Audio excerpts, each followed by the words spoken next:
बनेगी। और जो एक कौम बनने का ख्वाब है, कौम तब बनती है जब माशरों के अंदर कानून होता है। कुछ इनकी जो ट्विटर डिप्लोमेसी है, वजीर आजम जब उठते हैं वो किसी के खिलाफ भी ट्वीट कर दे। 35 लाख मुसलमान फ्रांस में रहते हैं, किसी मुसलमान ने वहां पे कोई कुछ किया, कोई चीज तोड़ी, हाँ मुजाहरा किया, उसके खिलाफ एहतजाज किया, पुरअमन एहतजाज किया। पाकिस्तान में भी आप करें तो आप फ्रांसीसी सफीर को तो वापस भेज रहे हैं। आप जो 50 हमारे इस्लामी मुल्क हैं, एक भी मुल्क ने आपका साथ नहीं दिया। तो मेरे तो ख्याल में करारदाद ये आनी चाहिए कि जितने भी इस्लामी मुल्क हैं इनके सफीरों को निकालें। ये क्यों नहीं इस मसले पे बोल रहा? कोई भी मुल्क नहीं बोल रहा। अगर आपने अभी तक हमारा चैनल सब्सक्राइब नहीं किया तो अभी सब्सक्राइब करें और बेल आइकॉन को क्लिक करके।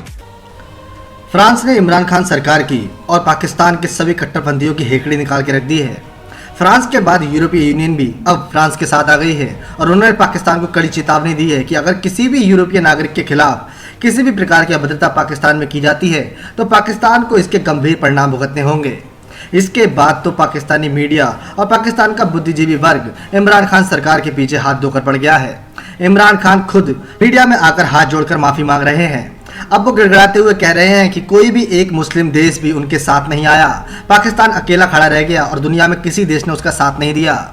आपको दिखाते हैं कैसे पाकिस्तानी मीडिया इमरान खान को मोदी से सीखने की नसीहत दे रही है कि कैसे मोदी ने पूरी दुनिया में भारत का सर ऊंचा कर रखा है। हुकूमत और तहरीके लब्बैक के दरमियान मुज़ाकरात कामयाब हो गए हैं। वज़ीर दाखिला शेख रशीद ने अपने वीडियो पैगाम में बताया है कि मामला तय पाने के बाद तहरीक मुल्क भर से धरने खत्म। क्या सबक सीखना चाहिए? नासिर चुगताई साहब, पाबंदी मसले का हल नहीं थी। मसले का हल ये था कि जो आपने 2 मुआहदे किए थे, एक साबिक वज़ीर दाखिला के दस्तखत हैं और एक मौजूदा वज़ीर दाखिला के दस्तखत हैं।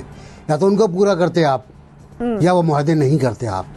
आपने वो मुआहदे किए और मुआहदा शिकनी की और फिर भुगता उसको आपने। फिर आपने देखें, प्राइम मिनिस्टर ने जो परसों पॉलिसी स्पीच की थी टीवी के ऊपर, वो बहुत क्लियर थी कि मामला आगे नहीं बढ़ेगा। फ्रांस के एम्बेसडर को कैसे निकाल दें, किस तरह निकाल दें हम। और उसके बाद आप जाके जब प्राइम मिनिस्टर ने स्पीच ख़त्म कर दी तो आप जा गए वहाँ, मुज़ाकरा शुरू कर दिया, आपने बातचीत शुरू कर दी। और उसके बाद जो आज लेकर आए आप पार्लियामेंट के अंदर, वो एक अजीब व गरीब डॉक्यूमेंट है। मैं समझता यूँ उस डॉक्यूमेंट के ना कोई सर है ना पैर है। उसमें आपने लिखा है कि आप एक कैंपेन लॉन्च करें। कैंपेन तो लॉन्च है। फिर आपने लिखा है कि साहब फ्रांसीसी सफ़ीर को के बारे में बहस की जाए। बहस कर लेंगे, कोई मसला ही नहीं है। बहस तो हम करते रहते हैं, मारपीट भी करते रहते हैं, जूते मारने की धमकी भी हम देते रहते हैं, गला घोटने की धमकी भी हम देते रहते हैं। तो ये बहस भी हो जाएगी। उसके बाद बात तो वही जाएगी ना हुकूमत के पास कि वो निकालती नहीं निकालती।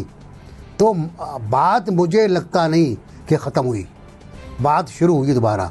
इस बहस का नतीजा क्या निकलेगा? क्या ये वोट आएगा कि निकाल दिया जाए? ये वोट नहीं आएगा। वोट आएगा कि हुकूमत को, लिखा भी है उसके अंदर कि हुकूमत को इस बात का इख्तियार है कि इस सिफारती उमूर में फैसले करें। बात क्या ख़त्म हो जाती है। अगर सारे लोगों को यकजा रखना हो तो नेशन बिल्डिंग के लिए हम क्या कर रहे हैं? एक कौम बनाने के लिए वज़ीर आज़म एक कौम का कॉन्सेप्ट तो हमेशा देते हैं, लेकिन उसके लिए अमली तौर पर इकदाम हमें नजर नहीं आते। रिगार्डलेस ऑफ दिस के किसी इंसान का मजहब क्या है, उसका फिरका क्या है, उसकी कास्ट क्या है, बतौर एक कौम अगर हमें पाकिस्तानियों को उभारना है और अगर हमने इंजेक्ट करना है पीस को, रवादारी को, तो इन चीजों के लिए हम क्या कर रहे हैं? हमने अमली इक़दाम नहीं किए। हमारे दरसी निसाब में देख लें, कुतुब में देख लें, कहीं पर भी देख लें, हमें कोई इसके लिए काम होता हुआ नजर नहीं आ रहा। ये ताल्लुक है कि एक कौम बनने के लिए हम क्या करेंगे जी, ये बहुत बड़ा सवाल है। इसमें यह है कि डिवीजन्स हैं और मौजूदा हुकूमत का जो अपना किरदार है उस पे भी बहुत बड़ा सवालिया निशान है। कुछ इनकी जो ट्विटर डिप्लोमेसी है, वजीर आजम जब उठते हैं वो किसी के खिलाफ भी ट्वीट कर देते हैं, उनके वज़रा भी ट्वीट कर देते हैं, फिर अवाम को, आम लोगों को भी शय मिलती है। तो आपने ये भी देखना है कि अगर आपकी हुकूमत ने, रियासत ने सफारतकारी करनी है तो फिर रियासत के अंदर एक वजीर खारजा होता है, एक वजारत खारजा होती है, उसने बात करनी होती है। ये नहीं होती कि इंसानी हकूक की वजीर उठें और किसी भी सरबराह ममलिकत के खिलाफ वो ट्वीट कर दें। जब आप ये करते हैं तो फिर आप खुद ये इनकरेज कर रहे होते हैं। होते हैं सब कुछ। तो रियासत को खुद भी सोचना चाहिए, रियासती इदारों को खुद भी सोचना चाहिए, हुकूमत को खुद भी सोचना चाहिए। जहां तक ये ताल्लुक है कि कालादम तहरीके लब्बैक के साथ जो मुज़ाकरात हुए, अगर आप उन मुज़ाकरात को भी देखें तो ये एक तरह से खुश उसलूबी से उन्होंने मसले को निपटाया, मजीद खून नहीं बहा, तो इस हद तक तो ये ठीक है। लेकिन जो पुलिस वाले मारे गए, जिन लोगों की इमलाक को नुकसान पहुंचा, जिन लोगों ने कानून को हाथ में लिया, अभी तो मेरे एक हुकूमती वजीर से बात हुई थी, वो ये कह रहे थे कि इन सब लोगों के खिलाफ एक्शन होगा, हम एक भी केस वापस नहीं लेंगे। तो ये एक बहुत बड़ा टेस्ट होगा रियासत के लिए कि हाँ जी, आपने मुज़ाकरात कर लिए, करारदाद पेश कर दी, उस पर पूरी कौम आपके साथ मुत्तफिक है, नहीं, पर जिन लोगों ने कानून अपने हाथ में लिया था उनके खिलाफ एक्शन लेना अब हुकूमत की जिम्मेदारी है। अगर हुकूमत ने एक्शन नहीं लिया तो हम देखेंगे कि 10 दिन के बाद फिर एक और जत्था उठेगा, जिस तरह हम देखते आ रहे हैं कि हर 15 दिन के बाद, 10 दिन के बाद, साल के बाद, 2 साल के बाद वही सूरत हाल होती है। तो ये सूरत हाल दोबारा भी होती रहेगी। और जो एक कौम बनने का ख्वाब है, कौम तब बनती है जब माशरों के अंदर कानून होता है। इसलिए कि लब्बैक वालों ने तो मगरिब में भी मुजाहरे किए, लंदन में भी मुजाहरा किया है, एक गाड़ी का तो क्या उन्होंने एक पता भी किसी का नहीं तोड़ा, इसलिए कि उनको पता है कि वहां पे कानून है, वहां पे अगर हम कोई ऐसी हरकत करेंगे तो उसका रद्द-ए-अमल आएगा। 35 लाख मुसलमान फ्रांस में रहते हैं, किसी मुसलमान ने वहां पे कोई कुछ किया, कोई चीज तोड़ी, हाँ मुजाहरा किया, उसके खिलाफ एहतजाज किया, पुरअमन एहतजाज किया। पाकिस्तान में भी आप करें तो आप फ्रांसीसी सफीर को तो वापस भेज रहे हैं, आप जो 50 हमारे इस्लामी मुल्क हैं, एक भी मुल्क ने आपका साथ नहीं दिया। तो मेरे तो ख्याल में करारदाद ये आनी चाहिए कि जितने भी इस्लामी मुल्क हैं इनके सफीरों को निकालें।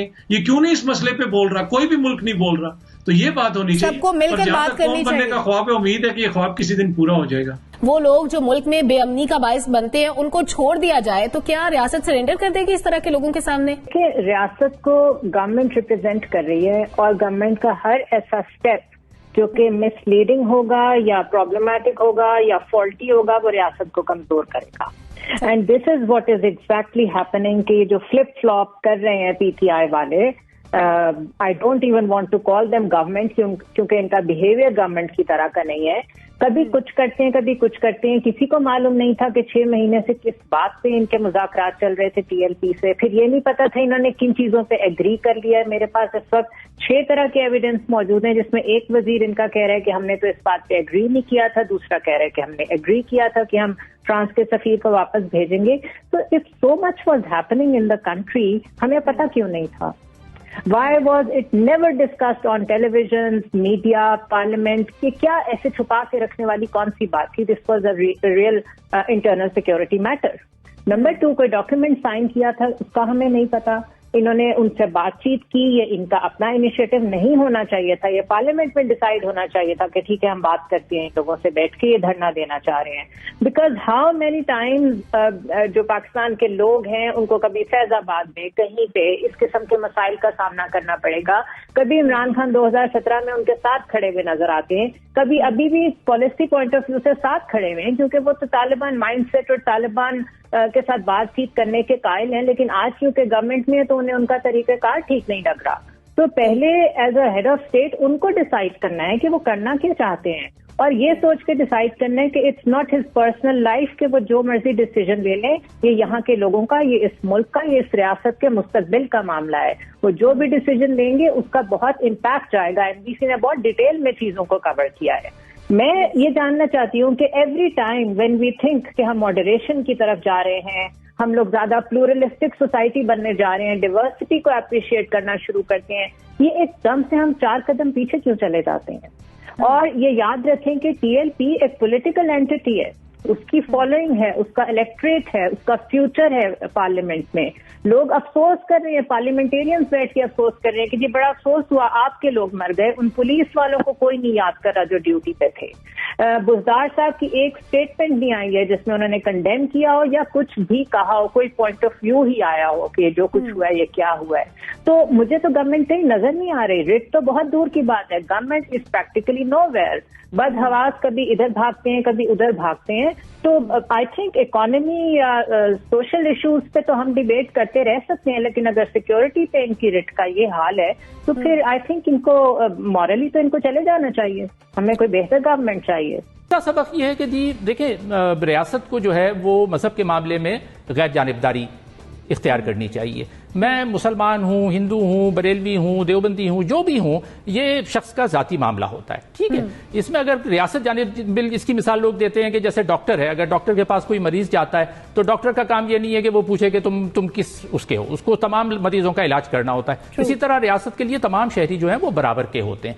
अच्छा, हमने क्या किया, हमने जो है वो करारदाते मकासिद के बाद से मुसलसल रियासत को जानिबदारी की तरफ और हुकूमतों को जानिबदारी की तरफ डाला है। अच्छा, उस जानिबदारी से ये होता है कि लोगों में फ्रस्ट्रेशन पैदा होती है।